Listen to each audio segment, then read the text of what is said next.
What's going on, ladies and gentlemen, boys and girls, children of all ages? Welcome to today's installment of Renegades Reviews. I'm the Renegade J.J. Williams, here to bring you my thoughts on another classic horror movie.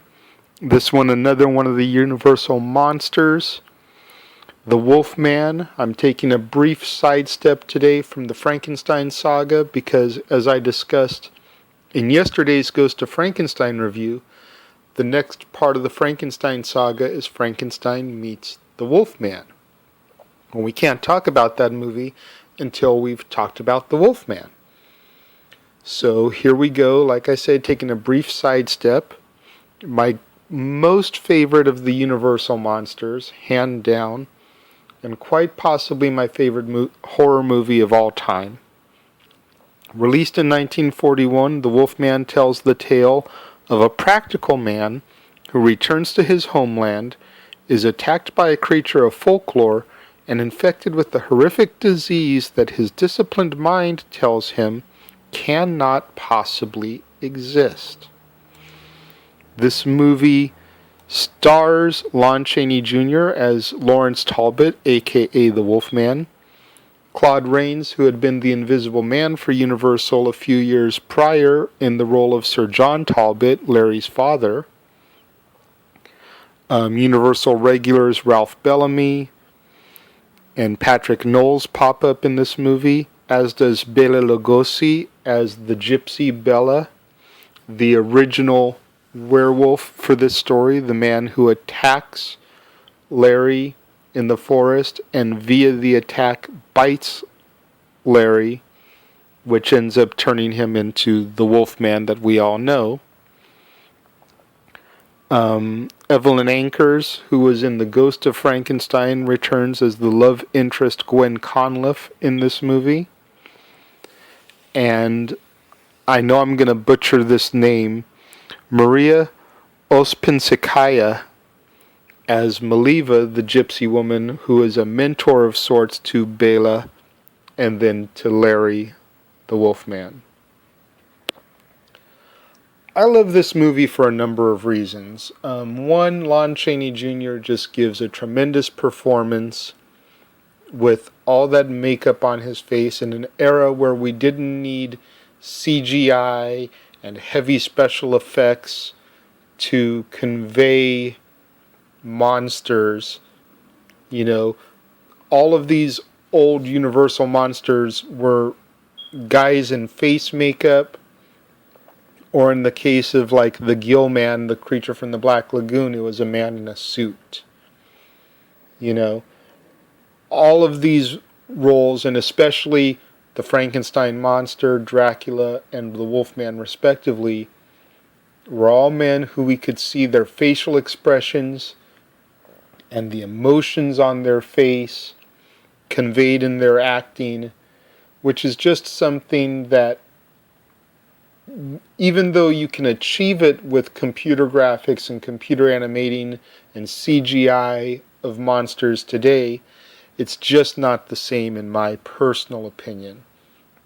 And then you had Claude Rains, so you kind of had like an older Universal monster mentoring a new Universal monster. You know, the Invisible Man is the Wolfman's dad type of thing. Although not storyline connected in that sense. You know, you had Claude Rains portraying Lon Chaney Jr.'s father. And then you had all of the folklore that surrounds the werewolf. You know, which a good majority of it was created specifically for this movie. You know, multiple times they do the poem, even a man who is pure in heart and says his prayers by night may become a wolf when the wolfbane blooms and the autumn moon is bright. That's not folklore. That was created folklore for this movie. They wrote that specifically for this movie, but it's a part of the pop vernacular. It's a part of horror movie mythology now. You know, that poem was repeated in subsequent sequels, albeit slightly altered to when the moon is full and bright, because In this movie, it's not about the full moon that turns him into a wolf. It's about the wolfbane blooming and the time of year.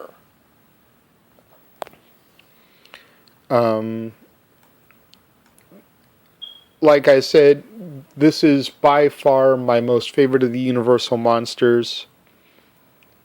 Unfortunately, Lon Chaney Jr. did not get the type of respect from here out that the Frankenstein monster and Dracula did, in the fact that every appearance from here that the Wolfman appears in, he's part of an ensemble cast.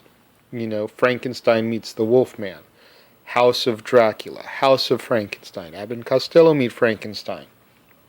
All movies we're going to be touching upon here in the next days. But whereas Frankenstein got to appear by himself in Son of Frankenstein and the Ghost of Frankenstein, the monster got those sequels with just him appearing. Dracula got to appear in subsequent sequels by himself. The Wolfman never got that, unfortunately, and I think that's a bit of an injustice that was done by Universal in that aspect. Also, it's interesting to point out that Lon Chaney Jr. is the only man to portray the Wolfman character in all of the subsequent sequels, not counting the remake that came out in, I want to say, 2010.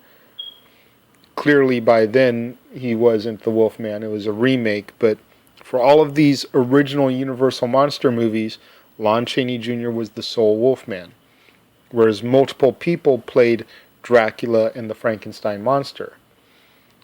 And it's also a testament to Chaney's acting that he's the only person to play not only the Wolfman, but Frankenstein's monster and Dracula. He played the monster in Ghost of Frankenstein, and then he was able to play Dracula in Son of Dracula. What do you guys think about the Wolfman? Those of you that have seen this 1941 classic, let me know your thoughts on it. Leave your comments in the comment box below. Leave the movies that you want me to review on our road to Halloween in the comment box below. Tweet them to me to @ROWJJWilliams. And until tomorrow, when we jump back into the Frankenstein Saga with Frankenstein meets the Wolfman, I am the Renegade JJ Williams here on the Casa D18 Studios channel, and I'll talk to you tomorrow.